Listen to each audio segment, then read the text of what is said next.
اسی معاملے پہ کہ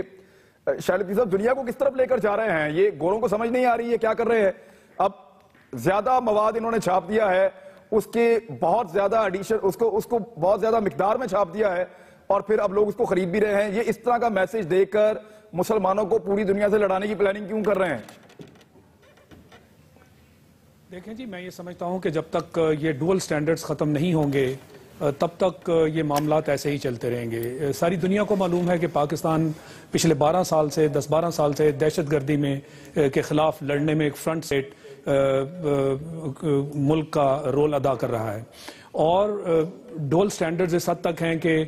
ہمیں یہ بھی معلوم ہے کہ یہاں بھی دہشت گردوں کو فنڈز بھی آتے ہیں، دوسری سپورٹ بھی آتی ہے، جس کے بارے میں اب آپ نے دیکھا کہ آج بھی آپ کے آرمی چیف جو یو کے پہنچے ہوئے ہیں وہاں کھلم کھلا انہوں نے بات کی کہ جی یہ کیسے ہو گیا کہ پاکستان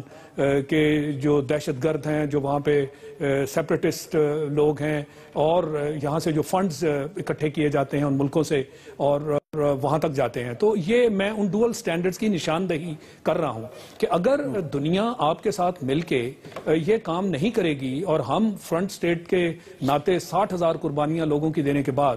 2 لاکھ لوگ جو ہیں ہمارے اپاہج اور زخمی ہونے کے بعد، اور ہمیں ہی ہر طرح کا الزام دیا جاتا رہے گا، ہم نے تو ثابت کر دیا کہ یہ جو اس طرح کی دہشت گردی ہے یا اس طرح کا معاملہ ہے اس میں ہمارا ہاتھ اس لیے نہیں ہے کہ ہم تو بلا امتیاز اب آپریشن بھی کر رہے ہیں۔ پیرس میں جو واک ہوئی اس کے اندر آپ نے دیکھا کہ مسلمان ممالک کے سربراہ اس کے اندر موجود تھے، اس سے اگلے ہی دن وہاں پہ اسی طرح ایک سٹور میں دہشت گردی کا معاملہ ہوا تو سٹور کے اندر لوگوں کو بچانے والا ایک شخص جو تھا وہ بھی مسلمان تھا۔ تو ہم تو اپنی طرف سے پوری اس کی گواہی دے رہے ہیں۔ نہیں، لیکن شاہد لطیف صاحب جب یہ جریدہ بار بار یہ حرکت کرے گا اور دنیا اس کو سپورٹ کرے گی، اگر یہ جریدہ بار بار یہ حرکت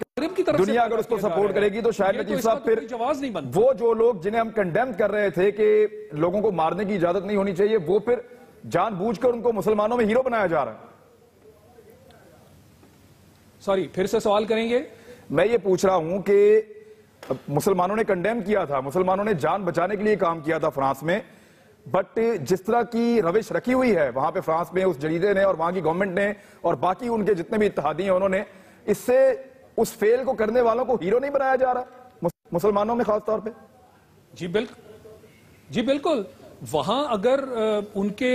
کے اپنے علاقے میں اس طرح کے جریدے جہاں اس طرح کے خاکے، گستاخانہ خاکے، اور یہ پہلی مرتبہ نہیں ہوا، یہ پہلے بھی ہو چکا ہے، اور پاکستان اور دوسرے مسلمان ممالک جو ہیں انہوں نے اس پر احتجاج بھی کیا، تو اگر اس کے بارے میں پریکٹیکل سٹیپس آپ نہیں لیتے تو پھر یہ جو 40 ملکوں کے سربراہان اور ہاتھ جوڑ کے 1 ملین کراؤڈ کو اکٹھا کرنا اور واک کرنا، تو آپ میں اور پھر باقی لوگوں میں کیا فرق ہے جو کہ باتوں سے تو اپنا کام کرنا جانتے ہیں مگر پریکٹیکلی گراؤنڈ پہ سٹیپس نہیں لیتے؟ کیا ان ملکوں میں ان چیزوں کے لیے سزائیں نہیں ہیں کہ جی آپ کسی دوسرے مذہب کے بارے میں لوگوں کے جذبات بھڑکائیں؟ یہ تو فار ایگزامپل اگر کرسچینٹی کے بارے میں کوئی اس طرح کرے گا تو اس کا رد عمل کیا ہوگا؟